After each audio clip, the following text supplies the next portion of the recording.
Имам села Той-Тобе Рифат Абибуллаев показывает помещение, в котором молятся местные мусульмане. Более 10 лет они проводят намазы в этом доме. Mında yaşayan köydeşlerimiz vefat ettiler. Onların tuğanları gelip bizge ettiler. Onlar Akmeşit'te yaşayırlar, uzak yerde yaşayırlar. Biz bunda kelalmazmız. Bu sizge camiye kalsın bu ev.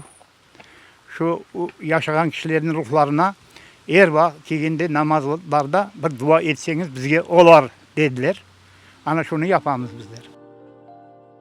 Для местных мусульман эта мечеть не просто молельный дом, а место, где они собираются, обсуждают важные вопросы, проводят праздники. Все эти годы жители ухаживают за мечетью своими силами, ремонтируют. Но спустя столько лет дом обветшал и требует серьезных вложений. Yağın yağsa patologlarından su ağa caminin içine. Ana patlagan altları patlay.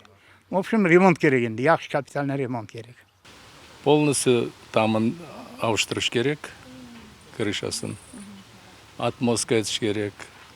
Үйде перегородкаларын алып ташылacakмыз, нетежекміз.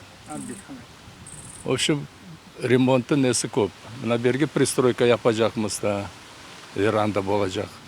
Местные жители каждый месяц дают небольшую сумму в фонд мечети, но этого недостаточно для капитального ремонта. В селе нет меценатов, к которым можно было бы обратиться за помощью. В Той-Тобе сложно найти работу. Люди в основном держат скотину и занимаются садоводством. Я обращаюсь не к равнодушным людям, которые есть возможность, способность. Помогите. Иншаллах, главное, чтобы было здоровье. Я думаю, мечта жителей села должна исполниться.